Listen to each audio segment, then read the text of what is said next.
여러분 나이가 들면서 반드시 지켜야 할 것들이 있습니다. 가족과 돈도 중요하지만 바로 이것입니다. 전해 들은 김할머니의 소식을 통해 이것의 정체를 알려드리겠습니다. 김할머니는 털을 단단하게 잡고 있는 넓은 땅을 가지고 계셨답니다. 입에 풀칠하기도 어려운 시절을 함께 견뎌낸 그 땅은 할머니에게 인생의 전부와 같은 존재였죠. 남편은 도박을 일삼아 성실함과 거리가 멀었고 아들만 셋이라는 가정은 마치 4명의 남자를 키우는 것 같은 느낌을 주었습니다. 하지만 김할머니는 늘 긍정적인 마음으로 그들을 살뜰하게 챙겼습니다. 한 몸 바쳐 몸이 부서져라 일을 하고 가정을 포기하지 않았죠. 세월이 흘러 아들들 모두 먹여 키워 장가도 보내고 남편은 세상을 떠난 후 김할머니는 조용하고 평화로운 노후를 보내고 있었습니다. 그러던 어느 날 주변 지역이 개발되면서 김할머니의 전부였던 땅이 개발되기 시작합니다. 아주 좋은 일인 것만 같지만 이야기의 비극은 여기서 시작됩니다. 장남은 건물 관리를 맡겠다고 나섰지만 그의 경영 능력은 한계가 있었어요. 사실 김할머니 입장에서는 이 로또 땅을 유지만 해도 괜찮았지만 장남의 욕심은 끝이 없었습니다. 결국 장남은 건물 수익을 늘리기 위해 건물을 담보로 건물 3층에 큰 사업을 하기 시작했고 그 결과 상황은 급격히 악화되었습니다. 무리한 투자와 관리 실패로 인해 재정적 부담은 계속 증가했죠. 결국 건물은 빚 때문에 팔려나가고 아들의 권유로 돈을 계속 빌려주니 김할머니가 오랜 시간 모아둔 노후 자금도 사라져버렸다고 합니다. 김할머니의 안타까운 사연 어떻게 들으셨나요? 인생이라는 극장에서 자주 목격되는 안타까운 장면입니다. 부모와 자식 사이의 신뢰와 재산 사이의 줄다리기 같은 이야기. 세상은 종종 믿음보다 현실에 더 가깝습니다. 자식이라 할지라도 자신의 재산을 완전히 맡기는 것은 이빨 없는 호랑이가 되는 것과 마찬가지입니다. 판단과 삶의 방향은 제 아무리 부모라도 다를 수 있으니까요. 그렇습니다. 바로 이거든. 최소한의 노후 자금입니다.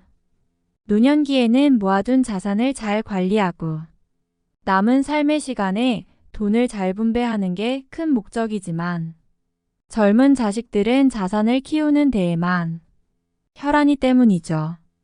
물론 젊은 나이에 도전적으로 사업을 해볼 수는 있지만 그건 나이의 문제입니다. 온몸이 아픈 80대 이후에는 모든 일을 도전적으로 하기에는 힘에 부치기 마련입니다.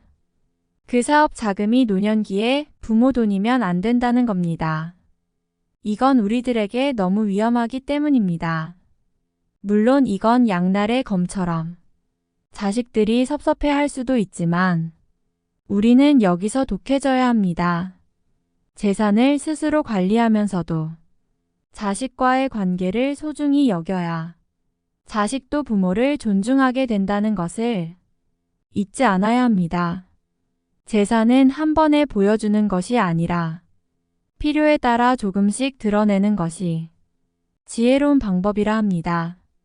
자식들에게 모든 재산을 공개하는 것은 마치 숲속의 모든 길을 한 번에 보여주는 것과 같습니다. 이는 때때로 길을 잃게 만들 수 있습니다. 재산의 일부는 반드시 감추어야 합니다. 그렇지만 너무 독하게 재산을 숨기고 자식들과의 관계를 소홀하게 여긴다면 이는 마치 쓸쓸한 섬에 혼자 남겨진 것과 같겠죠. 내가 가지고 있는 적절한 수준에서 자식들에게 베푸는 것이 따뜻한 관계를 만드는 도움이 될 겁니다.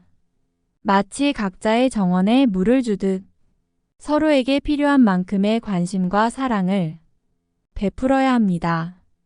자, 이제 더 나아가서 또 다른 한 가지에 대해서 이야기해 보겠습니다. 이번에는 책의 한 구절 읽어드리며 이야기해 보겠습니다. 자, 이제 시작합니다. 인생의 여정에서 우리는 종종 수명이라는 개념에 얽매이고는 합니다.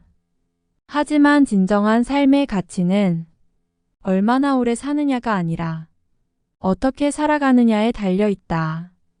이러한 관점에서 건강하게 하루를 살아가는 것이 요양원에 누워 장수하는 것보다 배는 잘 사는 것이다. 젊은 시절에는 많은 이들이 물질적 성공, 즉 돈을 추구한다. 그러나 시간이 지나면서 우리는 삶의 다른 측면들이 중요하다는 것을 깨닫았다. 건강과 웰빙, 사랑과 관계, 정신적 만족감이 그것이다.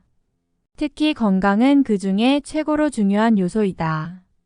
우리가 인간다운 삶을 제대로 살 수 있게 해주는 근본적인 것이 바로 건강이기 때문이다. 건강에 관한 조언은 마치 오래된 책의 먼지처럼 흔하고 지루할 정도로 많이 왔을 테다.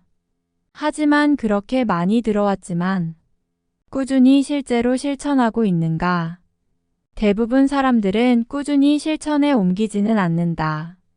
실천이 어려운 근본적인 이유는 사람들이 건강을 지나치게 거창하고 복잡한 문제로 만들어버리기 때문이다. 마치 복잡한 수학 문제를 풀어야 하는 것처럼 말이다. 하지만 건강을 유지하는 방법은 생각보다 단순하다. 그냥 밖에 나가 걸어라. 이 단순한 행동이 현실적으로 노년기의 신체적, 정신적 건강에 가장 놀라운 효과를 주는 기적 같은 운동법이다. 너무 빠르지도 너무 느리지도 않은 적당한 속도로 걸어라. 걸으며 음악을 듣던 사색에 빠지던 무엇을 해도 줘. 다 그냥 우선 걸어라. 마치 물이 자연스럽게 흐르듯 건강도 자연스러운 행동 속에서 찾을 수 있다. 노년기의 자식들에게 해줄 수 있는 최고의 선물이 무엇이라고 생각하는가? 죽어라 일해서 재산을 남겨주는 게 최선이라고 생각하는가? 그렇지 않다. 최고의 선물은 자식들에게 피해주지 않고 건강하게 살다가 이 세상 떠나는 것이다. 이는 자식들이 부모의 삶을 되돌아볼 때 감사와 존경의 마음을 가지게 된다. 결국 건강하게 살다가 이 세상을 떠나는 것은 삶의 마지막 장을 우아하고 존엄하게 마무리하는 것이다. 이는 조용하게 그러나 당당하게 바다로 흘러가는 것과 같이 자연스럽고 평화로운 여정의 흐름이다. 부모가 건강하게 사는 것이야말로 자식들에게 짐이 되지 않는 삶이고 그들에게 최고의 유산을 남기는 것이며 이는 시간이 흘러도 변치 않는 진정한 사랑의 표현이다.